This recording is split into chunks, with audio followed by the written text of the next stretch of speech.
So I'm gonna walk you through this house behind me. We're gonna show you the before and the after. This is completed, so we're gonna show you both so you can see the transformation of the project. This house is in a great area in Columbus, Ohio, and we listed it for sale and it went into contract 10 days after listing. So they have their inspection tomorrow, hopefully sell it here in a couple weeks. So this is a 3-bed, 2-bath house, 1-car garage on a slab. So on the outside here, big ticket item we had to do is put a new roof on the house. I believe that was about $7,000. There's actually a hole where like skunks were going in and out, raccoons were going in and out. So we had to redo the entire roof, and when you do that, we had to redo the gutters as well. Luckily, this house was brick, so really didn't need anything done on the outside, and it already had vinyl windows. So in the backyard here, the patio was the biggest thing. So before, this area was like dirty and nasty, it wasn't painted, and it looked terrible. So what we did is we painted all the handrails white to make it look good, but the biggest thing is we put in the vinyl ceiling here on the patio, because when people come out, they want to enjoy their outdoor space. And this was like, I don't know what it was,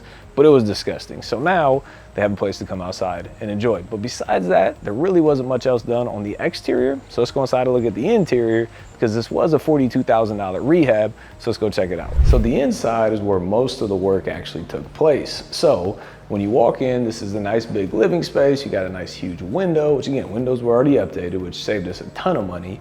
But the biggest things that we did is we painted the walls, right? We painted the walls, we painted the trims, we painted the ceiling, and then we installed all new LVT flooring. So luxury vinyl tile or luxury vinyl plank flooring. Instead of doing hardwood, it's significantly cheaper than doing solid hardwood, but it also gives you the same feel. And then when you walk around here into the kitchen, you know, there was an argument on, you know, how we were going to renovate this kitchen, right?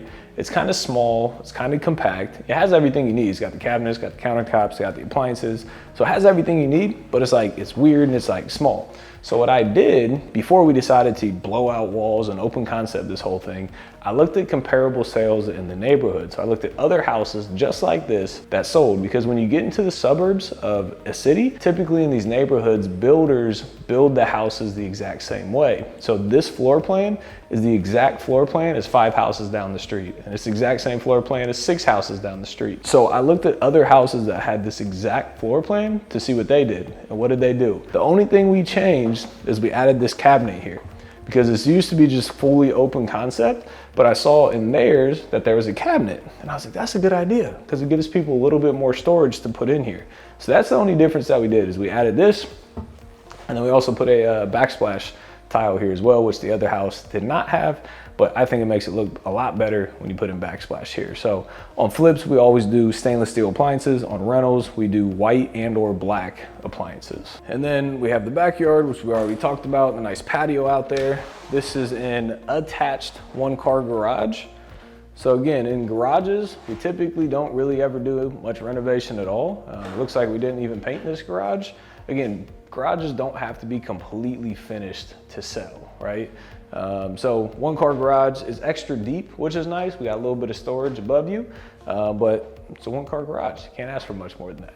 And it's 3 bedrooms and 2 bathrooms. Again, it's on a slab. So the great thing about this house is there's no basement, which here in Ohio, basements typically end up costing a whole lot of money, which we didn't have to do, which was great. So this is one of the full bathrooms. So we did a nice tile surround. So we always do tile on our flips to make it look good. When you do these shelves in here, people can put soap, can put bottles of shampoo. Without it, they gotta put them down here, and it's just not as good. This might cost an extra couple $100, but it makes a world of difference for people that actually use it and for people that, buyers that walk in to see it. So beautiful, nice shower surround, basic vanity, basic toilet, very simple bathroom. Typically our bathrooms cost, you know, $4,000 to $5,000, depending on the renovation. And then we have 3 bedrooms. This is one of them. Again, suburb house, bedrooms aren't massive, which is completely okay. So all we did was paint, carpet. We always do carpet in the bedrooms on flips because it costs us less money to install carpet than it does the LVT. So on flips, we do carpet. On rentals, we keep it hardwood because it's easier to clean and it also gets damaged less often. We replaced all the doors with 6-panel doors. Again, just make it look a little bit nicer than what it did before. So all the doors in the entire house got replaced. And then without a basement, when houses are built on slabs, they have like a utility closet, which is what this is. So here's the furnace. So the furnace usually tells you the age of the furnace. 2018, no, clean 2018. So it was before that, but the furnace works. So we're going to keep it anyways. So this tells us that there is an AC, which we already said outside. We are not replacing the air conditioning unit. And then we got the hot water tank. So this is newer-ish as well. It works, it operates, you know, as long as it's not cutting on and off on a flip, we're going to keep it. Now, this is like a super high-end house. Then we'll replace everything. But if it's a standard, you know, this house is worth $240,000, which is very average here, you know, in our area. And this is technically Reynoldsburg, Ohio. But we're going to keep those. We're not going to spend the extra money to replace them if we don't have to. So here is bedroom number 2, which again, very simple. Paint, carpet, replace the doors, and we call it a day. Bedrooms are the easiest parts of the house. Bedrooms and living rooms, by far the easiest parts of a house to renovate. And then in here, this is bedroom number 3. The cool thing about this bedroom, we have 1 closet and we have 2 closets. So double closet is nice, a little bit bigger of a bedroom. So this is like, you know, the master suite bedroom. And then in here is the shower, or the bathroom, I would rather say. So this is gonna be hard to get this angle in here, but this is the shower. It's a stand-up shower, so it's not a full tub. But again, very nice tile surround, makes it look really good. We also have one of those soap shelf things in there that I was talking about in the other place. So you want that, again, when people look to buy houses, they want that type of shelf because they don't want to be putting their soap everywhere else. And then if we look down here at the floor, this is a tile base, which costs us a lot more money to install versus a plastic or a Formica base. So although it costs us more money, it looks much better. So last thing we're doing here is we're going to install a shower glass door right here. It's on back order, so we're waiting for it to get installed.